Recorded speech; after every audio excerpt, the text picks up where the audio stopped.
Alegrei-me quando me disseram, vamos à casa do Senhor.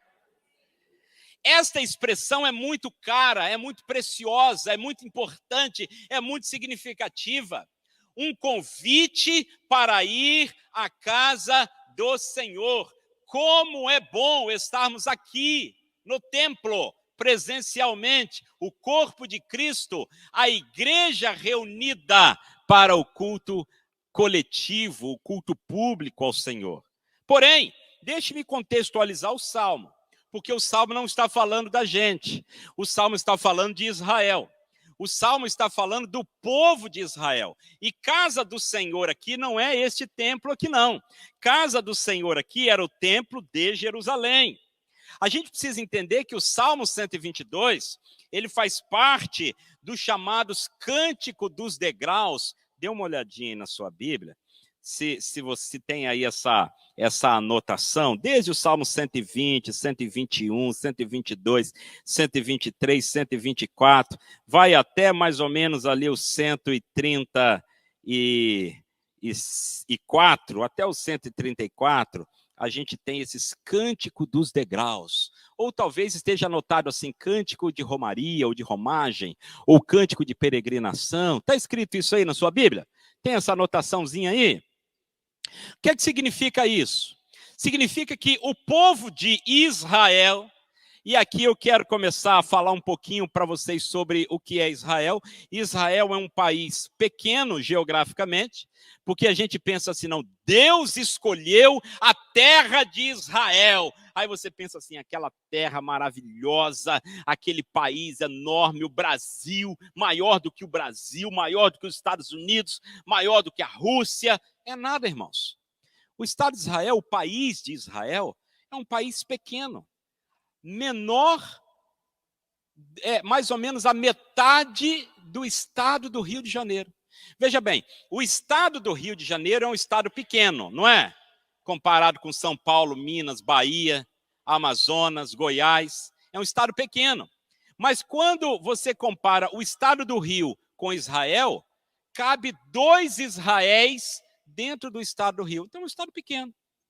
E um estado, um país com muitas variações geográficas, geológicas, climáticas, muito mesmo. E aquele país, ele foi dividido em 12 tribos. Lembram-se disso? Quando Josué entra com o povo na terra prometida, havia 12 tribos ali em Israel. Mas Deus escolheu uma cidade para colocar nessa cidade o seu templo.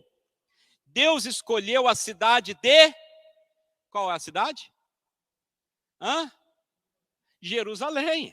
A cidade de Jerusalém é a cidade que Deus escolheu para ali ser adorado pelo povo de Israel. Veja bem, não estou falando de nós, os cristãos. Estou falando do povo de Israel, tá bom? E, na verdade, meus queridos, quando a gente vê a figura do templo, e eu pude estar lá e ver as ruínas do templo, os muros do templo, a gente entende muita coisa, porque foi ali que Abraão subiu o Monte Moriá. Lembra da história de Abraão subindo o Moriá para sacrificar o seu filho Isaque? Quem lembra dessa história aqui?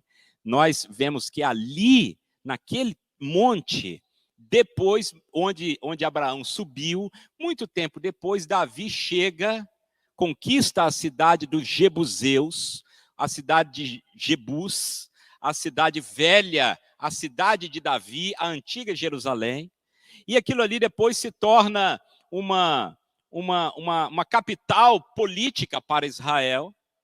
E aí depois Deus manda uma praga, porque Davi mandou recensear o povo. Lembra dessa história lá em Crônicas? E Deus manda Davi por sua conta vai recensear o povo. Deus manda uma praga e aí Davi precisa sacrificar ao Senhor, ele vê o anjo, e aí ele precisa comprar aquele campo, e é o campo de Araúna, não sei quem lembra disso, e aí naquele lugar Davi compra, e Araúna quer dar a Davi o campo, e Davi diz, não, eu não posso sacrificar ao Senhor algo que não me custe nada. Então Davi compra aquele campo, e ele então dedica ao Senhor aquele holocausto, aquele sacrifício, e naquele lugar ali onde Davi comprou, era o mesmo lugar onde Abraão subiu Moriá, e é o mesmo monte onde depois estará o templo do Senhor. Tudo o mesmo lugar, Jerusalém. Porque Deus deu ordem ao povo para ir a Jerusalém para adorar, não a nós, ao povo de Israel. Estou lá no Antigo Testamento. E quando então o povo ia a Jerusalém para prestar o culto ao Senhor, o povo ia com as famílias. Lembra que Jesus também foi com Maria e José e foram para o templo. Jesus acabou se perdendo lá. Lembra dessa história? Então as famílias, elas iam para o templo, elas iam para o culto, elas iam para Jerusalém em caravanas. Em caravanas. E como eram essas caravanas, meus irmãos? Era caravana de ônibus, era caravana de carro, era caravana de avião, era assim? Claro que não. Eles iam como? A pé, caminhando. E eles geralmente desciam a margem do Jordão, vindo da Galiléia ao norte, vindo do sul, e quando eles se encontravam em Jericó, então eles começavam a subir. E a subida de Jericó para Jerusalém é uma subida bem forte, no meio do deserto, mas eles iam caminhando, caminhando, e aquela viagem durava dias, às vezes semanas. De modo que, quando este povo ia para Jerusalém, e eles precisavam ir pelo menos uma vez por ano, eles iam com muita alegria, mas não sem sacrifício. Eles diziam: alegrei-me quando me disseram, vamos à casa do Senhor. Na nossa cabeça hoje é assim, eu acordo de manhã, tomo um banhozinho, tomo meu café, boto a minha roupa, pego o meu carro, eu chamo o Uber e venho para o culto. Cheguei no culto, acabou o culto, eu vou embora. Para eles não era assim não, irmãos. Aquilo ali dependia de uma viagem, de um planejamento, de uma despesa, de um cansaço, de um sacrifício. Era uma peregrinação ir até Jerusalém para participar do culto. Mas mesmo assim, aquilo era tão especial e a família ia reunida, a família ia junto, pai, mãe, filho, cunhado, sobrinho, avô, sogra, genro, todo mundo junto, subindo, e eles levavam a oferta, eles levavam o culto, e eles iam à casa do Senhor.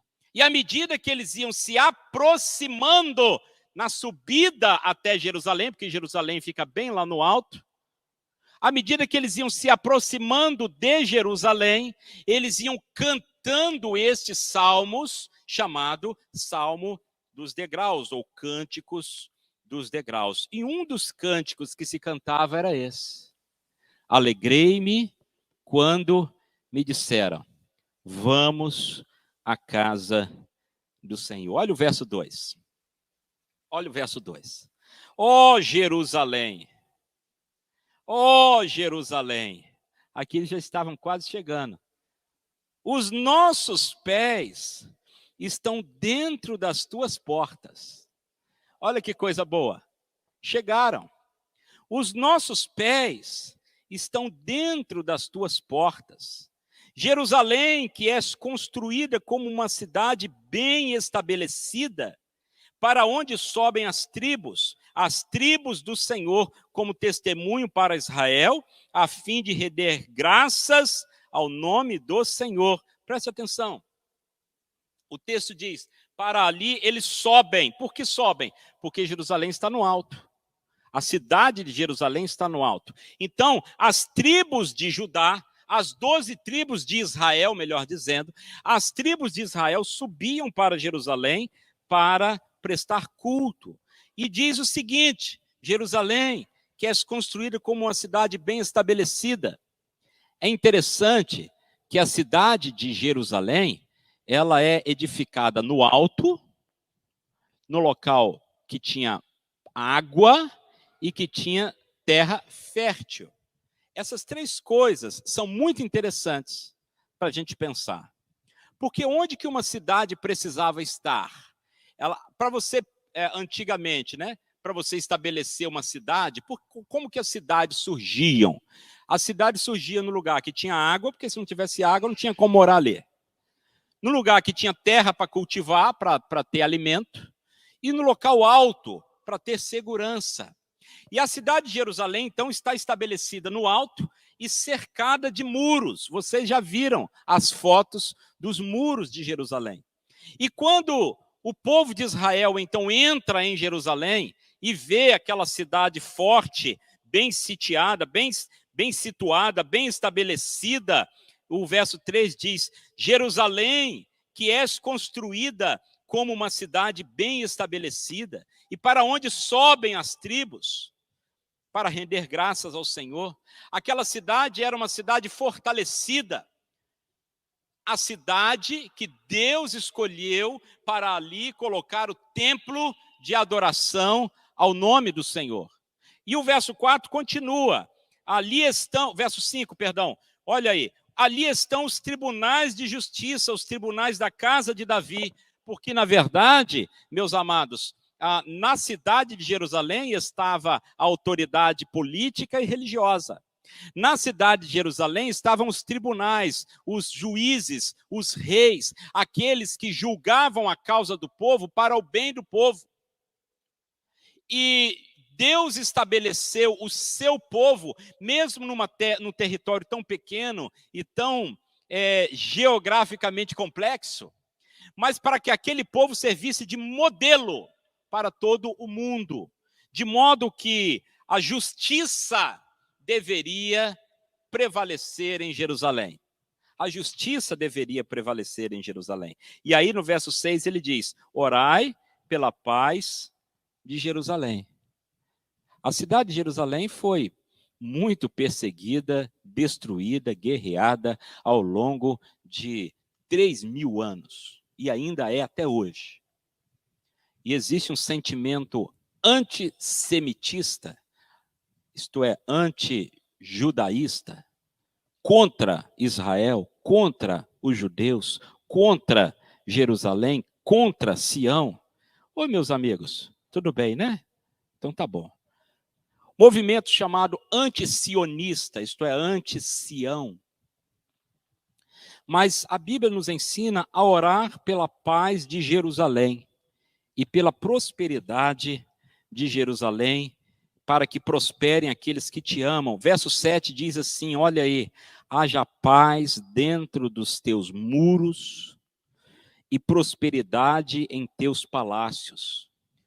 A orientação bíblica do Salmo era para que aquele povo orasse pela paz e pela prosperidade de Jerusalém, para que houvesse paz e prosperidade dentro dos seus muros e entre os palácios. Por amor, verso 8, por amor aos meus irmãos e amigos direi, haja paz em ti. Por amor à casa do Senhor nosso Deus, buscarei o teu bem. Bom, até aqui nós falamos sobre Israel, sobre Jerusalém, sobre lá no passado. Mas e nós hoje? O que é que esse texto de Jerusalém, nós não estamos em Jerusalém, nós estamos em Niterói. Jerusalém tem muros em volta, Niterói não tem. Os palácios de Jerusalém, os tribunais de Jerusalém são diferentes dos nossos tribunais aqui. E o que isso tem a ver comigo e com você hoje, fevereiro de 2022? O que esse salmo se aplica para nós hoje, enquanto Primeira Igreja Batista no Barreto? Vamos lá. Algumas aplicações e algumas lições para nós hoje. Primeiro, a casa do Senhor. Quando diz, alegrei-me quando me disseram, vamos à casa do Senhor, lá era Jerusalém, era o templo de Jerusalém. Hoje, a casa do Senhor, o templo do Senhor, somos nós. A casa do Senhor, o templo do Senhor somos nós. Porque Deus estabeleceu o templo para representar a sua presença. O templo de Jerusalém representava a presença de Deus no meio do povo. Primeiro o tabernáculo, depois o templo. Quando Jesus veio em carne, quando Deus se fez homem e veio em carne para estar no nosso meio, então o próprio Senhor Jesus tabernaculou, como diz lá João capítulo 1, verso 12, o próprio Senhor Jesus encarnou e assumiu a forma da presença de Deus no meio dos homens. De modo que o Senhor Jesus passou a ser o templo. Por isso que um dia eles estavam andando lá na beira das pedras, eu até fiz um videozinho sobre isso, está lá no nosso canal, e aí os discípulos admirados, olha que pedras enormes, olha que construção maravilhosa. Aí Jesus disse o quê? Não ficará aqui pedra sobre pedra que não seja derrubada. E eles ficaram assim, mas como assim? E piorou mais ainda a situação quando Jesus disse assim, eu vou destruir este templo e o reedificarei em 3 dias. Ele disse assim, mas Herodes demorou não sei quantos anos para construir esse templo. O Senhor vai reedificar, vai destruir e reconstruir em 3 dias. Mas ele fazia referência a qual templo? Ao seu próprio corpo. O templo era símbolo da presença de Deus. Quando Jesus vem ao mundo em carne, Jesus é a presença física. Olha que paradoxo, olha que negócio difícil de entender. Jesus é a presença física de Deus no mundo, no meio dos homens. Ele é o templo, ele substitui o templo. Então, se nós pensarmos assim, alegrei-me quando me disseram vamos à casa do Senhor, para nós é uma referência à presença de Deus em Cristo Jesus, porque ele é o templo de Deus, seu corpo. Só que quando o Senhor Jesus morreu e ressuscitou e foi para o céu, ele estabeleceu outro templo, que é cada um de nós, somos cada um de nós. Por isso que Paulo, o apóstolo, vai dizer assim, porque vós sois o templo do Espírito Santo de Deus. Então, onde Deus habitava lá no Antigo Testamento? No templo de Jerusalém. Onde Deus habitou quando Jesus estava aqui? Na própria pessoa de Jesus, Deus encarnado. E onde Deus habita hoje? É nessa estrutura aqui? Não, Deus habita dentro de cada um de nós, aqueles que já entregaram suas vidas ao Senhor. Aqueles que já são selados com o Espírito Santo, que já se converteram ao Senhor, estes se tornam templo do Espírito Santo. Então vamos entender. Quando a gente diz assim, alegrei-me quando me disseram vamos à casa do Senhor, para a nossa realidade hoje, a casa do Senhor, quem é? Cada um de nós. Bom, acompanhe aqui o raciocínio comigo. Se cada um de nós é a casa do Senhor, então eu posso muito bem ficar em casa. Porque se eu sou a igreja, eu sou a casa do Senhor, eu não preciso vir para aqui, para o templo. Eu posso ficar de casa, porque a casa do Senhor sou eu. Tá certo? Tá certo ou está errado? O que vocês acham? Está certo e está errado ao mesmo tempo. Porque por um lado está certo, por outro está errado. Está certo em que sentido? Se eu estou em casa sozinho, como estava domingo passado, com a Simone e a Sassá, e não posso estar aqui, eu não estou privado da presença de Deus, porque Deus está em mim, e eu posso sozinho, onde estiver, numa cama de hospital, numa casa, num carro, no trem, no ônibus, no meio do nada, eu posso estar sozinho diante de Deus e prestar culto e adorá-lo e ter plena comunhão com Deus. Ponto. Está certo. Segundo ponto. Então é só isso? Então não preciso mais da comunhão com os irmãos? Não, aí está errado. Porque apesar de que eu posso ter comunhão com Deus sozinho, eu não posso ter comunhão com os irmãos sozinho. Para ter comunhão com os irmãos, nós precisamos estar reunidos. E da mesma forma, aí nós vamos entender o princípio de Deus, quando Deus estabelece que todo o povo de Israel precisava viajar aquela longura toda, aquela distância toda, aquela viagem tão cansativa, tão custosa, para poder estar junto. Da mesma forma, Deus se agrada, Deus se alegra, e nós somos beneficiados. Nós somos abençoados quando nós nos reunimos como igreja para cultuar ao Senhor, para bendizer ao Senhor. O culto, o meu culto pessoal, é válido e é bênção, mas ele não substitui o meu culto coletivo. Deu para os irmãos entenderem isso aqui? Estão prestando atenção? Vou repetir. O meu culto individual, pessoal, é válido, é bênção, mas não substitui o culto coletivo. Estar aqui com os irmãos, e daqui a pouco, quando essa Covid for embora de vez, em nome de Jesus, a gente crê que está perto, a gente poder abraçar os irmãos, dar a mão aos irmãos, estar junto com os irmãos, essa aglomeração santa, isso é muito especial, isso não tem preço. E quando vários templos do Espírito Santo, que somos cada um de nós, nos reunimos como igreja, como corpo, para juntos servirmos, para juntos adorarmos, para juntos edificarmos a vida um do outro, porque é para isso. Eu edifico a vida da Clara, a Clara edifica a vida do pastor Moisés, o pastor Moisés edifica a vida da Simone, a Simone edifica a vida da Tereza, a Tereza edifica a vida do Rafael, o Rafael edifica a vida, e assim vai, ó. É um edificando o outro. Uma edificação mútua. Essa comunhão gostosa. Como é bom, como é agradável, que alegria.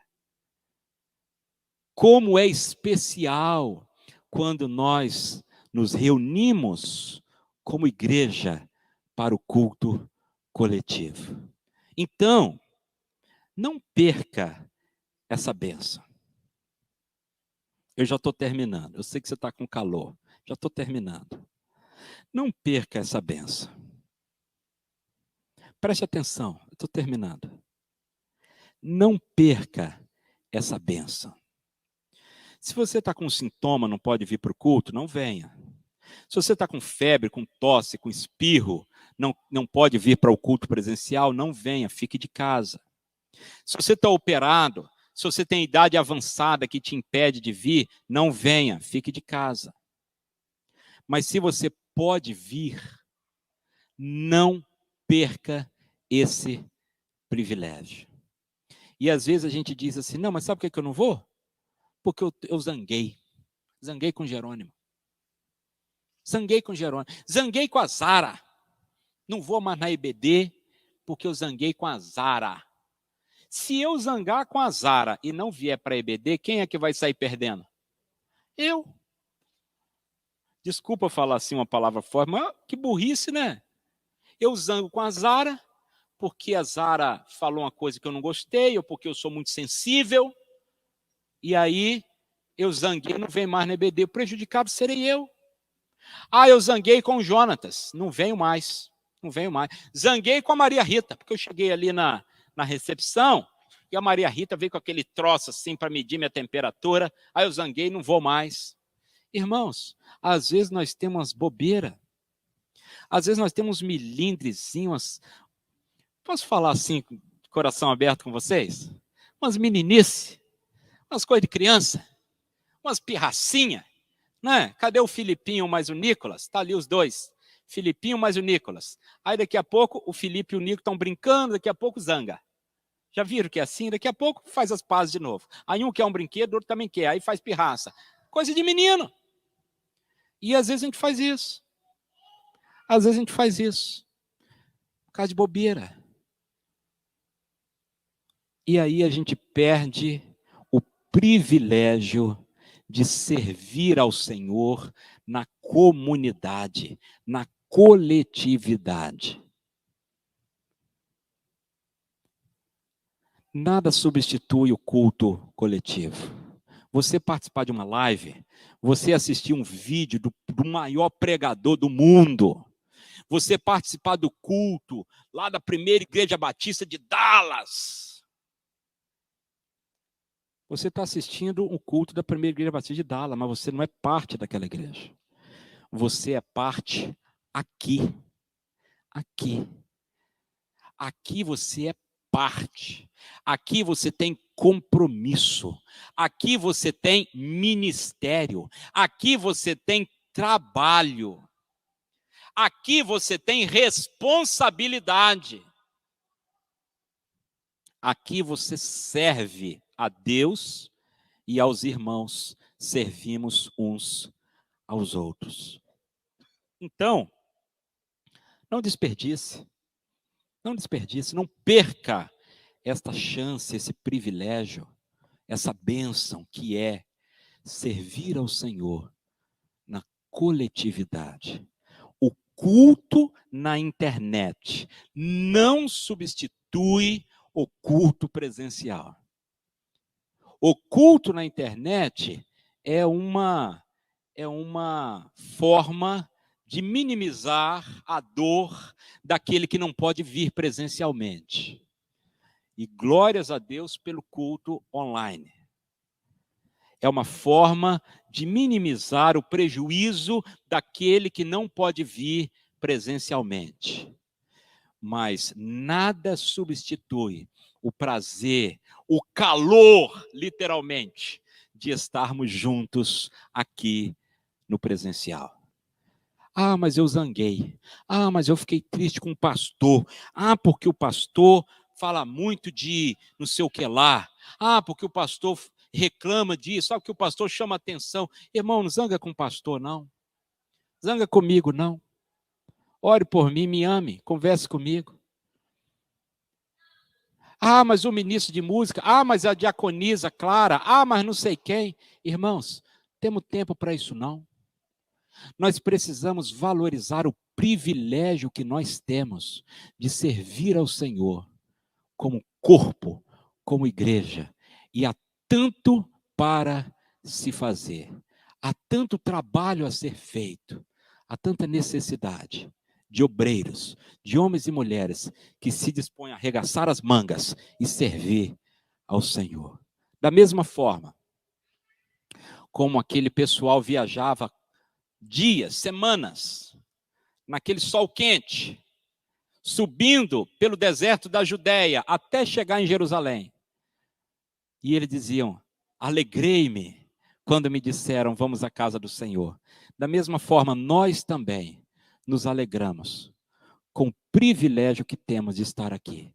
Mas, Clara, não tem parede, não tem porta, não tem ar-condicionado, não tem ventilador, o banheiro está assim, não sei o que lá, o mato e tal. Irmãos, é a nossa igreja. É o lugar que Deus nos deu para nos reunirmos. Ah, mas o meu irmão é assim, assado. O Tadeu é enjoado. O Rafael é muito exigente. O Bruno fala demais. É a igreja que Deus nos deu, são os nossos irmãos, que nós vamos cuidar deles, que nós vamos abençoar, que nós vamos edificar uns aos outros. É o nosso tempo, é a nossa chance, é a nossa igreja, é o nosso povo, são os nossos irmãos. Então vamos valorizar aquilo que Deus nos deu. Valorizar aquilo que Deus nos deu. Alegrei-me quando me disseram, vamos à casa do Senhor. Não perca esse privilégio. Não fique em casa dormindo domingo de manhã. Não fique em casa vendo futebol domingo no final da tarde. Alegria de estar junto com os irmãos para celebrar, para cultuar, para servir ao Senhor e aos irmãos juntos, como culto coletivo ao nosso Deus. Que Deus assim nos abençoe. Encha o nosso coração desse prazer, dessa alegria, dessa disposição para servirmos ao Senhor. Preste atenção. Não perca o privilégio de estar na casa do Senhor.